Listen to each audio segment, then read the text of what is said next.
เนาะโอ้ยผมขอบใจละลายทางน้ำทางในเนาะพอดีได้บ่เซ็นน้ำเบิดเนาะโอ้น้ำเบิดบอกว่าจังเวลาหมู่คู่มาพอดีน้ำเบิดพอดีมือเอามางาน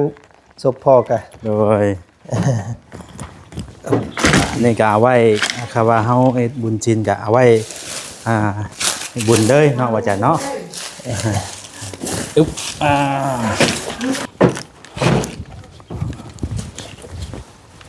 65แพ็คไปแล้วงานก็แม่นผ่านไปแล้วเนาะว่าจังเนาะแต่ว่าก็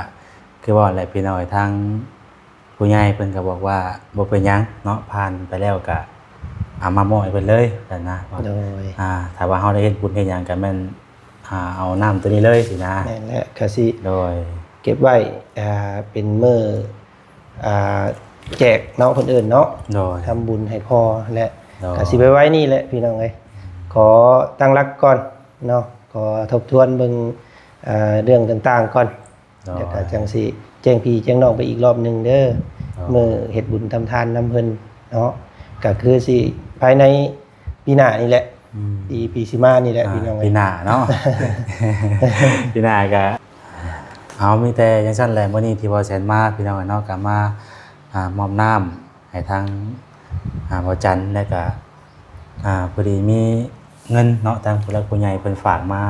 กินทานนำพอจันนั่นแหละเนาะก็ทางบ่แสนก็เป็นตัวแทนเนาะให้กับทางแม่พี่น้องเนาะที่ว่าเป็นทางผู้ใหญ่กับทางแม่เกลือเด้อพ่อจันแม่เกลืออยู่ฝรั่งเศสพี่น้องเนาะก็ได้ซื้อน้ำจำนวน65แพ็ค65แพ็คพี่น้องแล้วก็มีเงินเนาะมีเงินมาได้พี่น้อง13,188,000เนาะนี่มันหักซื้อน้ำนั้นแล้วเนาะพี่น้องอยู่ในนี้ทั้งหมดได้ว่าจันเด้อก็เป็นจำนวนเงินของทางเมเกอร์เนาะที่ว่าเป็นฝากมากินทานพี่น้องได้ว่าจันเนาะขอบใจหลายทางบ่าวแสนและพี่น้องมาฮอดเพื่อนถึงชานของทางบ่าวจันกับเมเนาะเรียบร้อยเด้อทางเมเกอร์เด้อเนาะทางลูกก็ได้ฮู้ได้เห็นได้ครับเอาแล้วเนาะเป็นจำนวน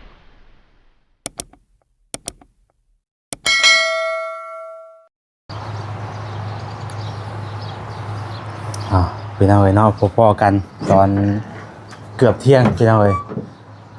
โธ่กำลังออกมาแต่ข้างนอกบ่าวแสนก็ได้แวะหันแวะนี่เนาะครับถ้าทางแม่นุ่นไปเติมเครื่องแน่เนาะก็เลยจนสวยพี่น้องพอดีออกมาแต่ข้างนอกเนาะพาแม่นุ่นไปเติมเครื่องแล้วก็แวะซื้อน้ำพร้อมเนาะน้ำก็จำนวน65แพ็คพี่น้องเนาะเอากราบทักทายสบายดีเด้อเนาะสบายดีพ่อแม่พี่น้องเบิดสุขสู่คนพี่น้องพ่อกับซ่องบ่าวแสนเนาะมื้อนี้พี่น้องเนาะทางบ่าวแสนก็เป็นตัวแทนเนาะทางแม่เกลือได้พี่น้องเด้อเนาะแม่เกลืออยู่ฝรั่งเศสพี่น้องเนาะทางแม่เพิ่นได้ฝากเงินมาเนาะหรือว่าฝากปัจจัยมากินทานนำพอจันทร์พี่น้องเนาะไปฝากเงินมามื้อนี้แหละพี่น้องเนาะแต่ว่าเรื่องส่งสการก็แม่นส่งตั้งแต่เมื่อวานนี้พุ่นแหละเนาะส่งตั้งแต่เมื่อวานนี้ส่งสการพี่น้องก็บ่ทวงบ่ทันตอนงานเนาะก็บ่เป็นหยังพี่น้องก็สิมีน้ำไป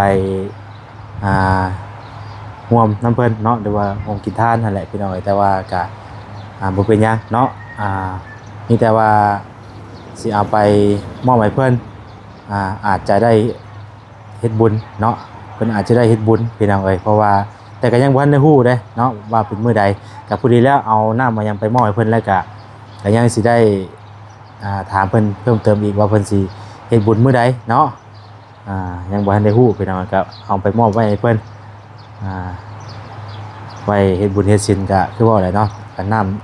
ำใช้ในจำนวนหลายอยู่พี่น้องครับว่าเฮาเฮ็ดบุญเฮ็ดศีลเนาะหรือว่าเฮ็ดบุญแจกก็ว่าได้เนาะเดี๋ยวจังแจ้งเพิ่มเติมอีกพี่น้องเนาะว่าเป็น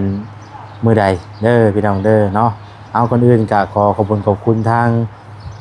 แม่เกลือเนาะที่ไว้ในเชื่อใจทางบ่แสนเป็นสะพานบุญให้พี่น้องเนาะก็นี่แหละเดี๋ยวเฮาสิเอาน้ำไป มอบให้เพิ่นแล้วก็มีจำนวนเงินพร้อมเนาะพี่น้องเนาะมีจำนวนเงินพร้อมที่ว่าทางแม่เกลือเพิ่นฝากมากินทานนำพอบ่จันทร์พี่น้องเอ้ยเนาะไปเดี๋ยวเฮาไปหาเพิ่นอยู่เฮือนพุ่นแหละเนาะ เอาพี่น้องเอ้ยเนาะตอนนี้ก็มาฮอดแล้วเนาะบ้านเบาบุญชาละวันพี่น้องเอ้ยเนาะ จันทร์แล้วว่า ฮะ อันเดียวกันได้เนาะ อันเดียวกันกับตะกี้จักจังได๋ล่ะเพื่อนเพิ่นก่อนก็ได้ผมจอดผมนี่ได้ก่อนเนาะอ่าโตเผื่อมาฮอดพี่น้องเอ้ย อ่าไปก่อนหน่อยหนึงเอาผมหน่อยหนึงเนาะอึ๊บโธ่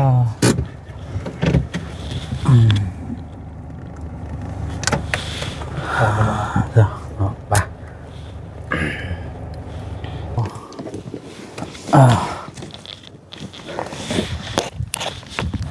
เจ้าเดี๋ยวเลยบรรยากาศก็เป็นสีเงียบเนาะทางวัดจันทร์เพิ่นกำลังปัดกวาดดูพี่น้องเลยสบายดีวัดจันทร์ บ่เซนเบา สวัสดี สาลีเนาะ เลย เนี่ยกระโดดเครือ เลย บ่สาลี มิดอิมซิมบัดนี้เนาะ ปัดกวดตั้งแต่ กำลัง มื้อเช้า ปัดกวด ยังอุบงอุวัดอยู่คอยปัด ค ไป อยเก็บคอยกวดไปเนาะ เด้อ เด้อ พี่น้องเพิ่นก็ขย่อยกันเมื่อพักเมื่อพรเบิดแล้ว โอ้ เนาะกลับบ้านกลับซองกับประกอบกับมันงานบุญอีก บ้านเฮาก็มีบุญเนาะ เฮือนอันนี้แหละเฮือนเดียวกันเนาะ โดย แต่พี่น้องติดแคบกันปะกันบ่ได้นั่นก็พากันเมื่อซอยเวียกซอยงานอยู่พุ่นอีกก็ได้เฮ็ดให้มันเกิดบรรยากาศเงียบๆแน่ โดย เนาะเดี๋ยวแต่แม่อันนี่แหละแม่ย่านี่แม่ของพ่ออันนี้เดี๋ยวสบายดีเด้อย่าเด้อ สบายดี อันนี้แหละผู้นี้แหละเป็นแม่ของพ่อว่าจันเองเนาะ โดย นี่เป็นก็เฒ่าแล้วเราก็ได้พี่น้องเอ้ยนี่ได้สั่น กาเที่ยวเมื่อวานนี่กาถือว่าเป็นมื้อไปทรงสการเนาะของทางพอวจันทร์พี่น้องเอ้ยก็เป็นจังได๋ตอนเช้าก็ได้ไป มาแล้วพี่น้องเอ้ยเนาะไปเฮ็ดหัวเฮ็ดแค่ไม้ให้ไม้หน้าให้เราเรียบร้อยแล้วเนาะเป็นลักเป็นอันนั้นก็เฮ็ดให้เพิ่นจับเจือแล้วเอาตะคุงตะไคร้ขังไว้ก่อนเพราะว่ายังบ่ทันได้เฮ็ดบุญไว้ โอ้ ช่วงพอละสักช่วงเดือนอีกจักเดือนพุ่นแหละพี่น้องเอ้ยเดือน3เนาะเดือน3ลาวประมาณนั้นแหละสิพากันโฮมโฮมเบิ่งเงินค้ำก่อน ช่วงเดือน3 ประมาณคาดเรากันไว้กับอันครอบครัวว่าสิอยู่ในลาวประมาณเดือน3ลาวนะเดือน2สักคนเดือน3ลาวพุ่นแหละ โอ้โดยแต่ยังทำใจก่อนพี่น้องเอ้ย โดยจ้ะเนาะ ไปทั้งไหนซะมื้อนี้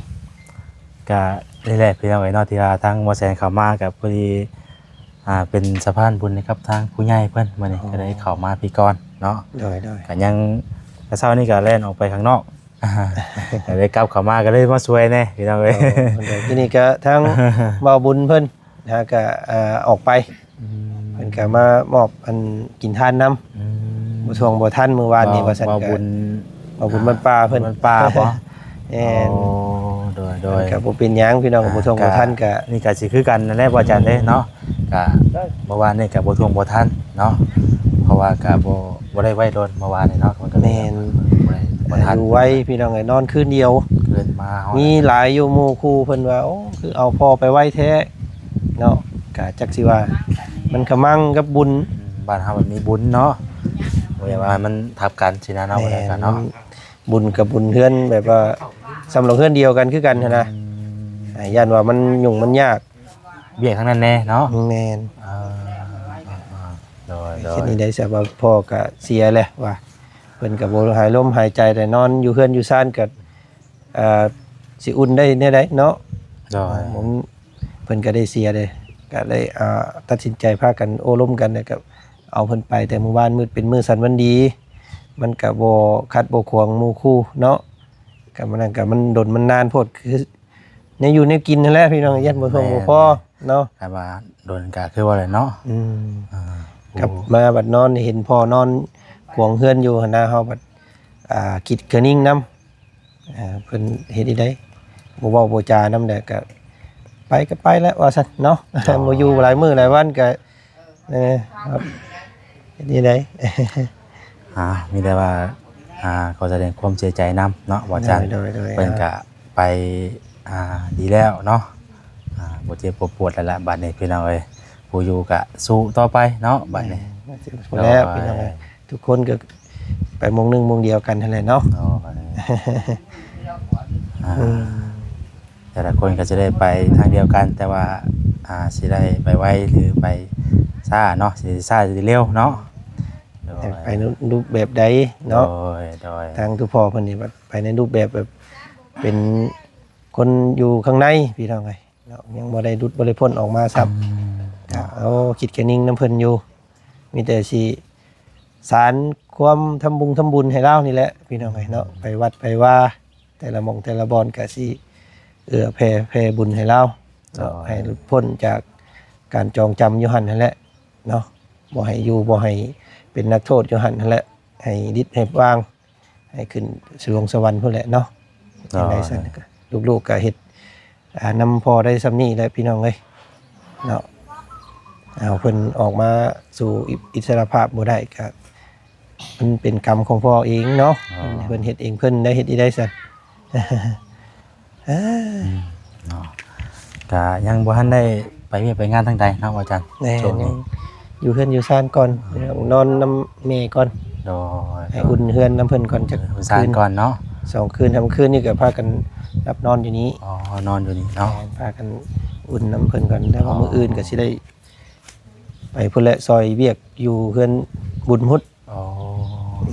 โดยแล้วก็ทางวอแสนมีน้ำมา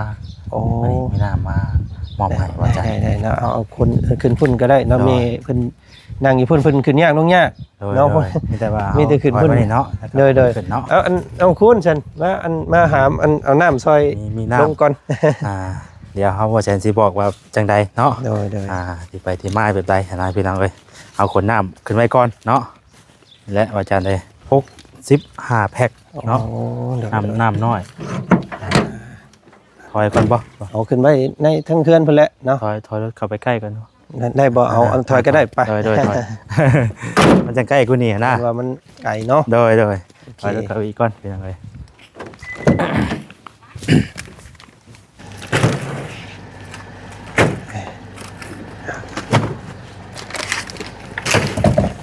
ขึ้นเทิงเรากันเลยเนาะโอ้เนาะโอ้ยผมขอบใจละลาย โดย ทางน้ำทางใน เอา เนาะ น้ พอดีได้บ่เซ็นน่ะน้ำเบิดเนาะ ำโอ้น้ำเพิ่นบอกว่าจัน เวลาหมู่คู่มาพอดี น้ำเบิดพอดีมือเอามางานศพพ่อกะ โดยนี่ก็เอาไว้คำว่าเฮาเอ็ดบุญจินก็เอาไว้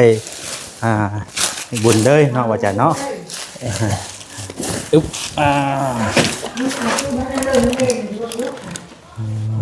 โดย แต่ตัว ส แม่ บายดีทั้ง สบายดีเพิ่นแน่ โอ้ยเป็นอย่างดีเนาะ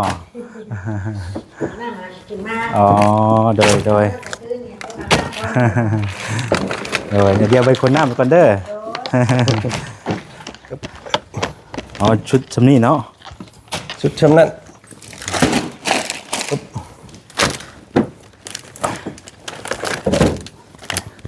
เบอร์3เนาะ เมื่อคืนนี่ก็จนดึกหมู่มาดินน้ โอ้ ำเขาทีมงานมาครบเบิดเมื่อคืน โดย มาอุ่นกันอุซานน้ำเนาะ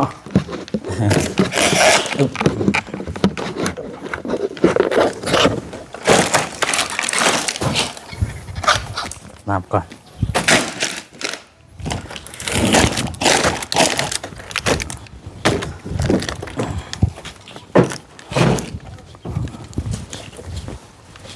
65 แพ็คไปแล้ว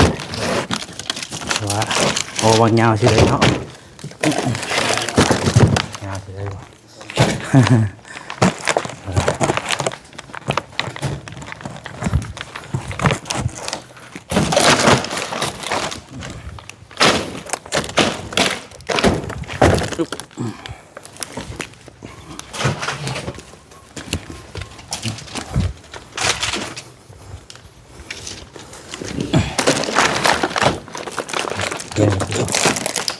ฮ้อนเนาะมื้อนี้เนาะ อากาศร้อนเนาะ อากาศก็อุ่น ร้อนจังร้อนจัดอยู่มื้อนี้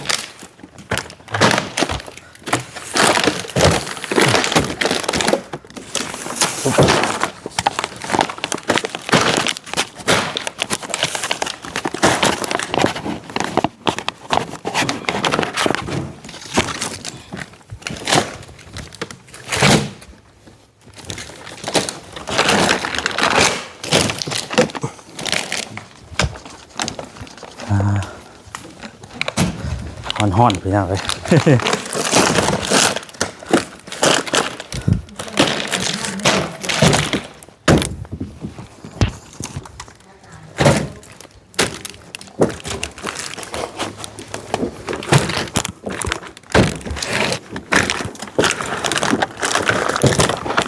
มาบุญเพิ่นอะไรนั่นบ่มาบุญเพิ่นเอาไปเรียกแต่บ่อ๋อ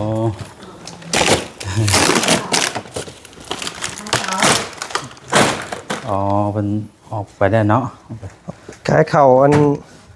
เพิ่นเอามาหลายมื้ออันเอามาหนึ่งสู่แขกสู่คนเพิ่น อ๋อ ยันว่ามันเป็นมอด โดย ไปเอาอันออกไป หา ขาย ปลาไปเป็นหมอดได้เนาะ โดย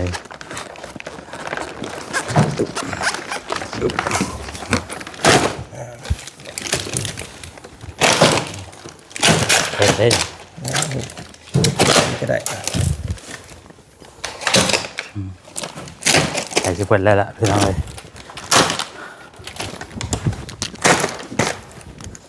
เห็นบ่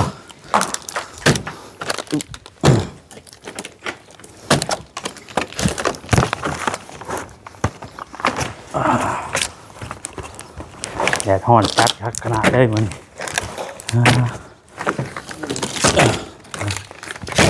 ดุม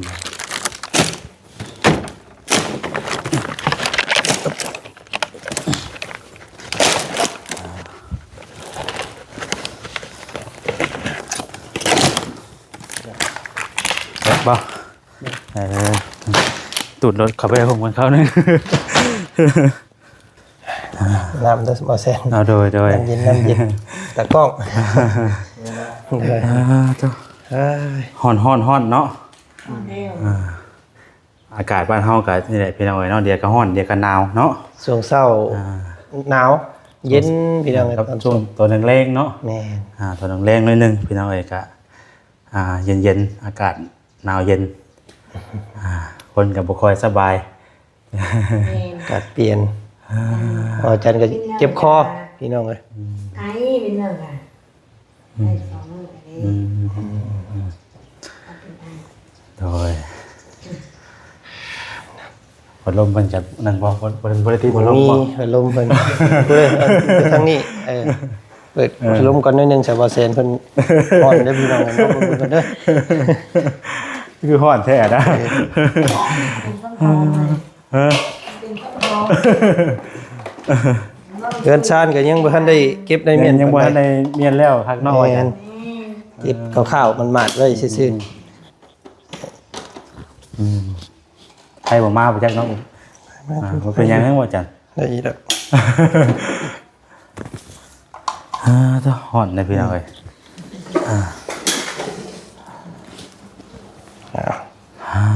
เนาะ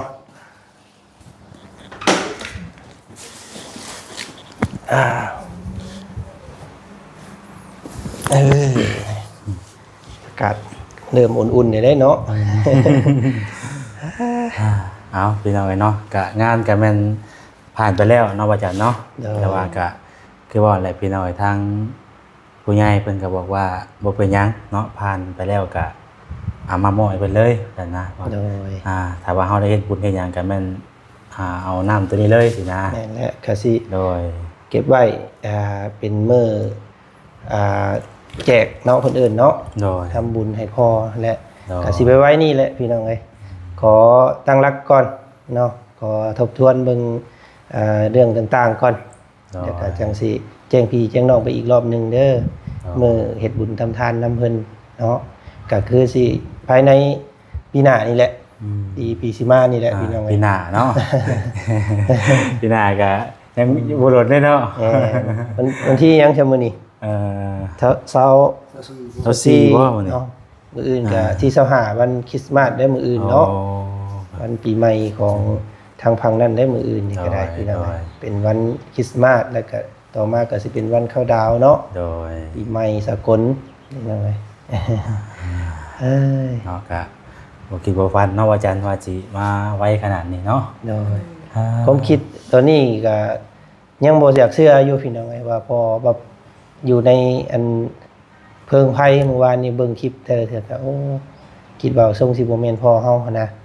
เนาะแต่ว่าบัดพอคิดดีๆแล้วโอ้พ่อเฮาเด้อยู่นี่คือสิบ่เห็นเพิ่นอีกแล้วเด้นะ แต่ว่า มันก็คิดแล้วคิดอีกอยู่พี่น้องอดยังใช้เวลาแน่ บ่ เนาะ เวแน่เนาะ เฮ็ดนี่ได้ซะ จังได้ชัดพี่น้องเอ้ยเอามีแต่จังซั่นแหละมื้อนี้ที่บ่แสนมาพี่น้องเนาะก็มา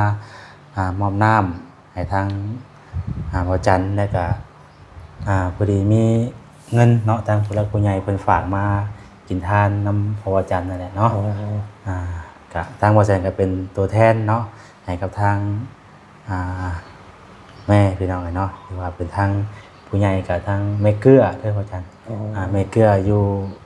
ฝรั่งเศสพี่น้องเนาะก็ได้ซื้อน้ำจำนวน65แพ็ค65แพ็คพี่น้องแล้วก็มีเงินเนาะมีเงินมาและพี่น้องเป็นฝากมากินทานนำพ่อจันทร์ได้พ่อจันทร์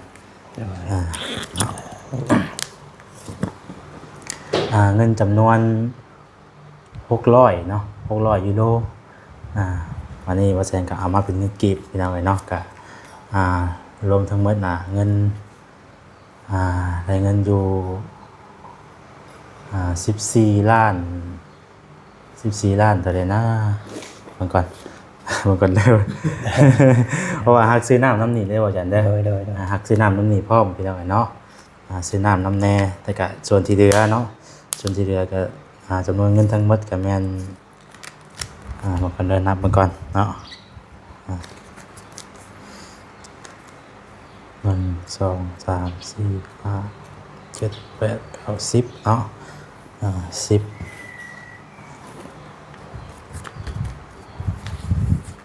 13 ล้านกับอีก100,000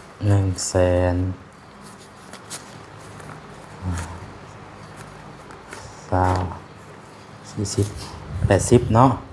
80 85 86 87 88,000เนาะ188,00013 ล้าน 188,000เนาะนี่มันฮักซื้อน้ำน้ำแล้วเนาะเป็นอะไรอยู่ในนี้ทั้งหมดได้ว่าจันเด้อก็เป็นจำนวนเงินของทางเมเกอร์เนาะที่ว่าเป็นฝากมากินทานเป็นอะไรได้ว่าจันเนาะขอบใจหลายทางบ่าวแซนและพี่น้องมาฮอดเพื่อนถึงชานของทางบ่าวจันกับเมเนาะเรียบร้อยเด้อทางเมเกอร์เด้อเนาะทางลูกก็ได้ฮู้ได้เห็นได้ครับเอาแล้วเนาะเป็นจำนวนเงิน13 ล้านกับน้ำ65แพ็คเนาะก็โอ้จักสิหาคำขอบมุกขอบใจขอบพระคุณแม่ในใดเด้พี่น้องเนาะแม่เพิ่นก็สดสวยพวกเฮาโดยตลอดมาเนาะเป็นเท่าใดปีแล้วพี่น้องเพิ่นก็บ่ได้ปะบ่ได้ทิ่มพวกเฮามารอบนี้ก็กินทานน้ำพ่ออีกพี่น้องเนาะทางว่าจันทร์ก็สุดแสนดีใจแล้วก็ขอให้พรเนาะพี่น้องเนาะมีแต่คำอวยพรเด้อแม่เด้อเนาะที่จะตอบบุญแทนคุณแม่เนาะขอให้แม่อยู่ทางต่างประเทศก็จงมีแต่ความสุขเนาะความเจริญเด้อเนาะมีแต่สุขกายสบายใจเนาะแม่ไปใส่มาใส่ก็ด้วยความตลอดปลอดภัยเนาะเจริญรุ่งเรืองในหน้าที่การงานสิ่งสำคัญทั้งบัดทั้งมวลเนาะก็ขอให้แม่มีพลานามัยมีร่างกายที่แข็งแรงเนาะมีแต่ความสุขในกายสบายในใจเด้อแม่เด้อเนาะปรารถนาสิ่งใดขอให้สมใจปรารถนาทุกสิ่งทุกอย่างเด้อเนาะสาธุเนาะแล้วก็ขอบใจทั้งบ่าวแสนแล้วก็บ่าวสาลีนำเด้อเนาะที่มาเป็นสะพานบุญให้แม่เพิ่นอีกทอดนึงก็ผมขอบใจหลายๆพี่น้องเนาะมีแต่ฝากให้ทางแม่พี่ละเนาะทางแม่เพิ่นก็ฝากความมาว่า ขอแสดงความเสียใจนำมาจังได๋เนาะ โดยเนาะ โดย โดน แม่เกื้อเนาะ เกลือ โดย อยู่ทางฝรั่งเศส เดี๋ยวฝรั่งเศสโดย เอาเงินมาค่ะถึงท่านของพ่อบาจันฮอดเพื่อนน้องซานนี่เด้อเพื่อนซานแล้วแต่ว่าเก็บไว้เฮ็ดบุญน้ำลาวบัดนี้นั่น เนาะ ว่าเพิ่นก็ขึ้นสวรรค์แล้วแต่เมื่อวานนี้ โดย ก็ให้ขอบมุกขอบใจนี่ทั้งประเทศยัง ทางต่างประเทศเนาะ ต่างประเทศอยู่ฝรั่งเศสเนาะ มีความสุขความเจริญ เนาะ ให้เป็นกว้างเป็นควางเด้อแม่เด้อเพิ่นพวกลูกใบมะนาวให้อยู่ดีมีแฮงให้ความสุขความเจริญให้เจะร่ำจะรวยกว้างขวางเด้อแม่เด้อให้สบายดีแม่ก็สบายดี โดย พ่อ ทางแม่เป็น พ่อ ก็ มาเซ็นกันเด้อมาเซ็นเด้อสบายดี แหละเนาะทางคุณแม่เพิ่นก็สิเอาเก็บเงินส่วนนี้ไว้เป็นการทำบุญบัดนี้พี่น้องเนาะก็ยังบ่ฮู้ว่ามื้อใดเนาะเดี๋ยวอาจารย์สิแจ้งพี่แจ้งน้องอีกทีหนึงเด้อเนาะว่ามื้อเฮ็ดบุญทำทานเพิ่นอีกพี่น้องเอ้ยอันนี้ได้เมื่อวานนี้ก็ไปส่งสการพอครั้งสุดท้ายเนาะเอามาก็บ่ได้อยู่ดนซ้ำบ่แสนเด้ โดย คืนเดียว คืนหนึงเนาะ คืนหนึงกับครึ่งมื้อเนี่ยพี่น้องเอ้ยเนาะก็เฮ็ดนี้ได้จะเอาไปไว้แน่เพราะว่าพ่อก็บ่ได้หายใจแล้ว โดย มันก็ตรงกับมือบุญแน่บัดสิยากเวียกทั้งนี้แน่พี่น้องเอ้ยก็เอา แม่นหลายทางเนาะ แม่น โดย เลย โดย เอาไปมื้อวานนี้มื้อดีมื้องามเพิ่นว่าหั่นนะก็ไปส่งสการเรียบร้อยพี่น้องเอ้ยเนาะก็โอ้เนาะขอบมุกขอบใจที่แม่ก็ยังบ่ลงบ่ลืมเด้อแม่เด้อเนาะยังช่วยลูกมาอีกรอบเนาะก็ได้ก็ขอให้เจริญรุ่งเรืองเด้อแม่เด้อเนาะสุขอันขึ้นไปยิ่งขึ้นเด้อเนาะสาธุ เนาะ เรื่องเสียงแค่ดาวเด้อแม่เด้อให้ขึ้นขึ้นน้ำขึ้นในเด้อแม่เด้อ สาธุเนาะยังไง โดยเนี่ยทางแม่เพิ่นก็เพิ่นว่าบ่เป็นหยังว่าซั่นบ่ทันน่ะนะก็มีแต่ว่าฝากเงินไว้อันเฮ็ดบุญเฮ็ดศีลเนาะพี่น้องบุญเฮ็ดทานนั่นแหละ หลายอยู่จ่ายทานอยู่เพิ่นก็หาก็เห็นคลิปก็มีเนาะบางคนเพิ่นก็เอ้าแม่นบ่อยากเชื่อ พอมันปุ๊บปั๊บแล้วนะเนาะอาจารย์เนาะ บางคนเพิ่นก็ยังบ่ฮู้ซ้ำเนาะว่าเรื่องราวมันเป็นจังไดหั้นนะบางคนเพิ่นบ่ได้ฮู้เพราะว่าทางพ่อแขกอันพ่อบุญมาของบ่จันนี่นะเพิ่นบ่ค่อยเข้ากล้องเนาะเพราะว่าเวลาลูกๆมาเพิ่นจะออกไปโลดหั่นนะจะบ่ค่อยอันเข้ากล้องคือแม่ โดย แบบว่าเพิ่นอยู่ลำหัวลำสวนแล้วก็บางคนก็บ่ฮู้เหตุการณ์ว่าพ่อเพิ่นอยู่ในคุกในค้าง โดย เนาะเป็นหยังเอ้าคือว่าอยู่ในคุกพ่อป่วยบ่นะเพิ่นก็ถามมาหลายคนอยู่พี่น้องบ่ยังบ่ฮู้ ได้ทานเพิ่นก็ยังบ่ทันฮู้เนาะ แม่นคือพ่อของบ่จันนี่เนาะเพิ่นก็ได้ถูกคุมขังตั้งแต่เดือน3ปีก่อนพุ่นแหละเนาะวันที่20พี่น้องในคดีก็นี่แหละเสพของมึนเมานี่แหละ อ๋อ เนาะแล้วก็เพิ่นมาเอาไปแล้วก็ต่อมาก็เกือบ 7-8 เดือนแล้วเนาะเพิ่นอยู่ในรับใช้โทษอยู่ในหั่นนะเนาะแล้วก็เดือนที่แล้วเดือนผ่านมานี้พอเพิ่นก็มีอาการป่วยแล้วก็โตเรืองพี่น้องเอ้ยแล้วก็ แล้ว ลูก เพิ่นอยู่ในหันก็บ่คือเฮาอยู่ข้างนอกเนาะเวลาเฮาสิเป็นหยังมากก็เฮาไปโรงหมอทันเนาะ ๆแล้วก็ป่วยก็ในโรคส่วนตัวของเพิ่นเองนี่แหละ โดย เนาะบ่ได้มีผู้ใดตบตีเพิ่นดอกเป็นท่อทรงบี โดยทอทรงบี เนี่ยท่อทรงบีตัน อ๋อ แต่สิเฮ็ดให้น้ำบีนะมันปูมบัดนี้ อ๋อ มันล้นแต่เฮ็ดให้อันระบบอันรอบข้างนั่นแหละเนาะเป็นพวกตับพวกม้ามพวกไตมันเปื้อนบัดนี้ก็เฮ็ดให้อันตับเพิ่นแข็งแล้วก็อาจสิไปไว้แน่ว่าซั่นซะ ครับก็ยัง บ่ทัน บ่ทันได้ไปซั่นเนาะยังแบบยังบ่ได้ไปแบบว่าพาเพิ่นมาปัวช่ำเนาะอาจารย์ ก็ตอนเพิ่นเชียร์นี่ก็ลูกๆก็บ่ได้เบิ่งลมหายใจเพิ่นซ้ำนะเพราะว่ามันเป็นเสาร์อาทิตย์ ก็เล่นบ่อาจารย์ แหนเป็นวันเสาร์อาทิตย์แน่แล้วก็ประกอบกับมันเป็นช่วงกลางคืน อ๋อ โดยก็นี่แหละเพิ่นก็เสียอยู่ข้างในพุ่นแล้วก็ไปรับเอาพอวันจันทร์พี่น้องไง อ๋อ มาฮอดบ้านค่ะวันจันทร์นะคะวันคานเมื่อวานนี้ก็แม่นได้ส่งสการเพิ่น อ๋อ เนาะก็ทางวันจันทร์ก็โอ้สุดแสนดีใจพี่น้องทางแม่ป้าเนาะลุงป้าเอาเอ้ยน้องพ่อแม่พี่น้อง FC เพราะว่าพังไทยพังลาวพังต่างประเทศก็ล้นหลามเนาะให้กำลังแห่งใจเข้ามาว่าโอ้สู้ๆทางวันจันทร์ก็ขอขอบใจเพิ่นสุขุสุคนนำเด้อผู้ใดที่วันจันทร์บ่ได้เอ่ยชื่อเอ่ยเสียงบางเทื่อลงลืมก็กราบขอโทษขออภัยนำเนาะบางคนเพิ่นก็ผู้ละ100 บาท200 บาท500ก็มีเพิ่นเห็นเลยก็อยากกินทานนำ อ๋อ เนาะก็หลายอยู่พี่น้องไงเนาะก็ขอขอบใจเพิ่นสุขุสุทนนำเด้อเนาะขอบพระคุณในหลายที่ว่าฮักแพงครอบครัวของบ่จันทร์โดยตลอดมาเนาะก็ขอให้เจริญรุ่งเรืองหน้าที่การงานเพิ่นสุขุสุคนผู้เพิ่นบ่ช่วยเป็นปัจจัยเนาะช่วยเบิ่งช่วยส้มเฮาก็ได้บุญได้กุศลนํกันเด้อเนาะสาธุ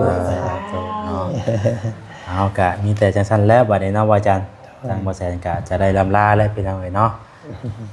ไปทางใดต่อ เนาะว่าอาจารย์เนาะเป็นกำลังใจให้เด้อเนาะ โดยขอบใจทางว่าแซนในหลาย เด้อว่าแสน โอ้ยพี่น้องเอ้ย สิเดินทางไปทางใดบ้าน มื้อนี้บ่ว่าสิไปทางบ้านนั่นจ่าลาวก่อนว่าสิเข้าไปหาน้องด้าพอดีสิถมดินนั่นเฮือนเพิ่นนะ โอ้คิดเก่าแก่ได้น้องนากันเนาะ เหมือนนานนี่ได้นี่ โดยก็ยัง ลืมเลยได้นี่พี่ ทาง น้อง ผู้รักผู้ใหญ่เพิ่นนั่นอยู่พี่น้องเอ้ยเนาะ ยังเบิ่งยังแยงอยู่ แม่นก็สิไปถมดินว่าเพิ่นมีที่ใหม่เด้ โอ้ มีที่ใหม่แล้วก็ว่าสิถมดินมันต่ำมันเป็นดินให้หน้านะว่าจันเนี่ยเอาต้องคันว่าเฮาสิเฮ็ดเฮือนแล้วต้องถมดินขึ้นสินะ โดย ก็เลยว่าสิเข้าไปเบิ่งน้ำเพิ่นก่อนเนาะนี่แหละพี่น้องก็อยู่ในแถวนี้แหละวนเวียนอยู่แถวนี้แหละว่าจันก็คือทางเหนือก็อยากขึ้นไปอยู่ถ้ามีโอกาสก็อยากไปอยู่ โดยและก็ไปแวะได้เนาะบ้านเกียงทองบ้านของน้อง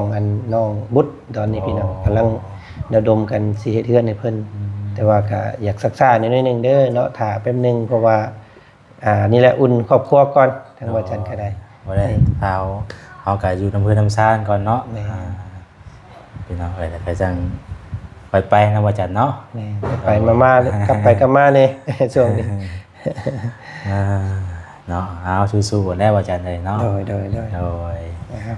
ขอบใจเด้อบ่าวแซนเด้อทั้งบ่าวแซนคือกันพร้อมด้วยครอบครัวทั้งบ่าวแซดีคือกันเด้อเนาะขอบใจให้ทำหน้าที่การงานก็ขอให้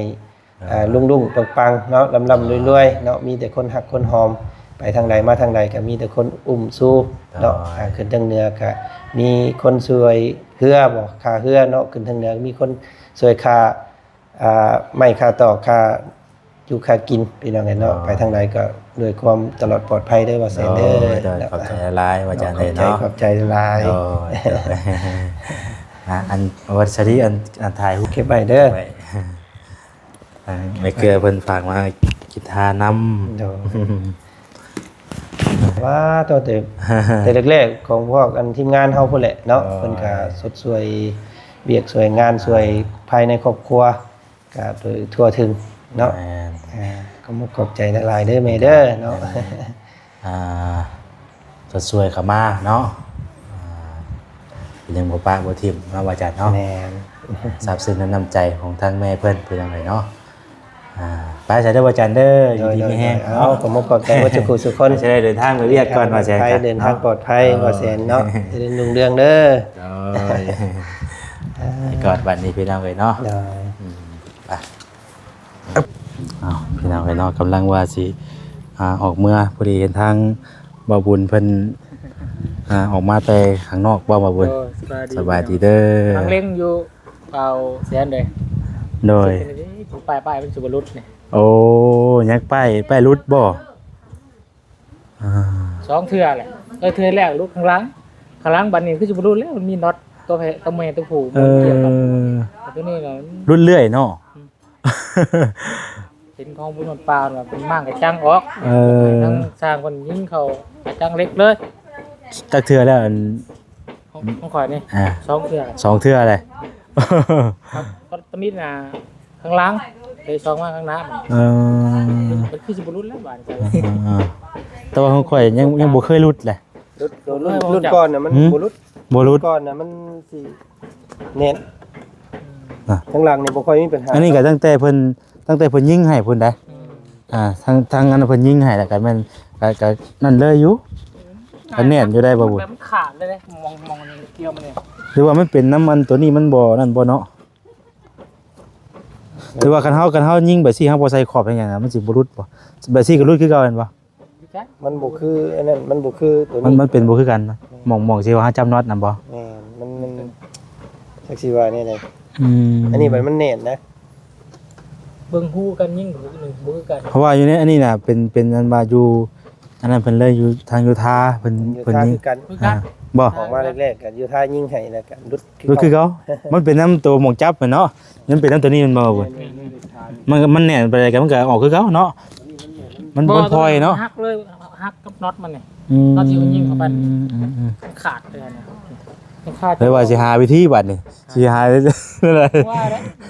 มีเวลาไปแลนเขาห้านสวรรค์ ประทางว่าจันทร์ได้ชาถึงนนบดเป็นยังไงว่าจั ร นท ถ ร์ ก็ซ้ำเรา เพิ่นเฮ็ดไส้พี่น้องเอ้ยว่าสิไปเอามือพ่อเสียนี่แหละ โอ้ ทางห้านเพิ่นนัดนะเพิ่นนัดวันนัดเอาไปเอาวันจันทร์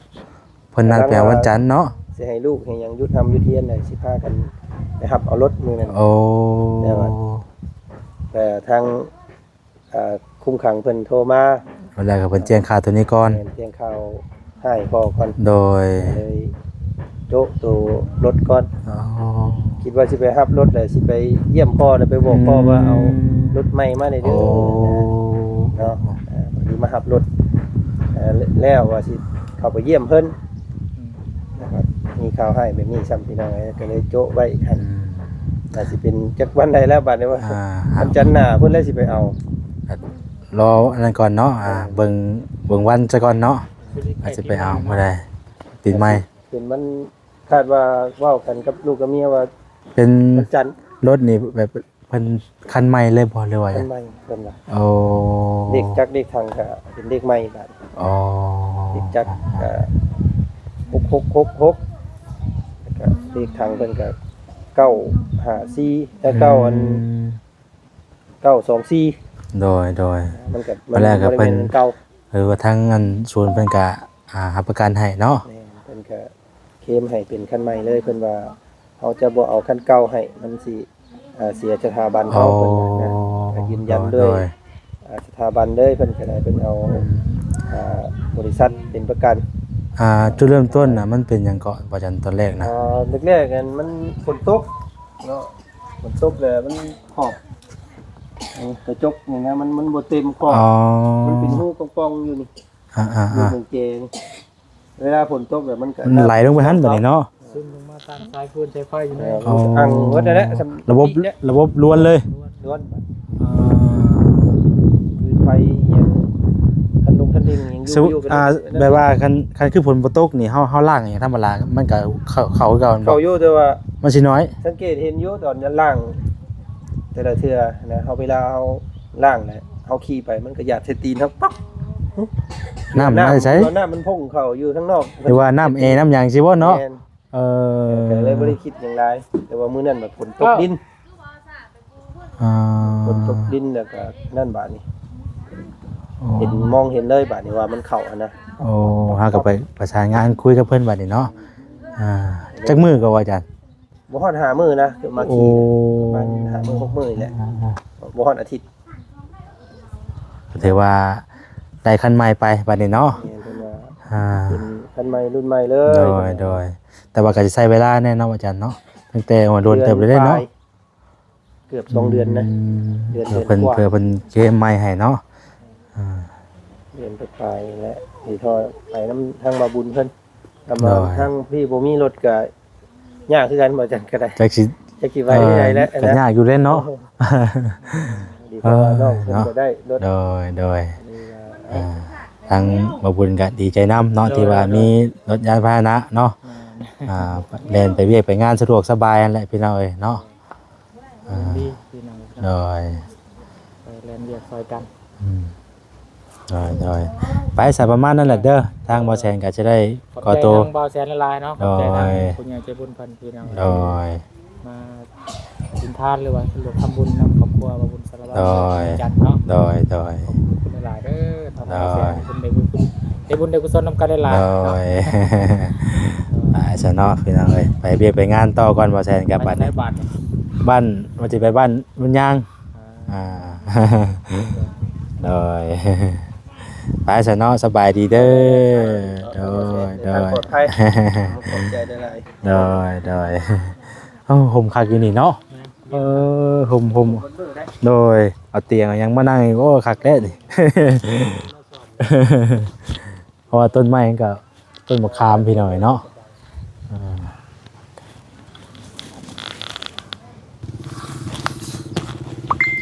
อ้าวพี่น้องเลยเนาะทางบ่อแสนก็จะได้ขอตัวจบคลิปไว้สำนี้ก่อนเนาะก่อนอื่นก็ขอขอบคุณเนาะทางแม่เกื้อเนาะที่ว่าได้ฝากเงินมาพี่น้องเอ้ยทางบ่อแสนเป็นสะพานบุญให้แต่ว่าเป็นตัวแทนให้มามอบเงินเนาะถือว่าแล้วก็ซื้อน้ำพี่น้องเอ้ยมาให้ทางบ่อจันแต่ว่ากินทานน้ำพอเพิ่นนั่นแหละพี่น้องก็ขอขอบคุณทางแม่ละลายขอให้แม่เนาะอยู่ดีมีแห้งสุขภาพร่างกายแข็งแรงได้ไหมเด้อเนาะปราศจากโรคภัยไข้เจ็บขอให้ทำงานได้บุญได้หลายเนาะสุขกายสบายใจเด้อแม่เด้อเนาะอยู่ดีมีแห้งโชคดีปีใหม่เนาะเดินทางไปไสมาไสก็ขอให้ตลอดปลอดภัยทุกเส้นทางเนาะเอาสำหรับมื้อนี้ลาไปก่อนผิดพลาดจังไดขอโทษขออภัยอยู่ดีมีแห้งบ่สุขสุขคนเด้อพี่น้องเด้อสบายดีพี่น้องเอ้ยเนาะ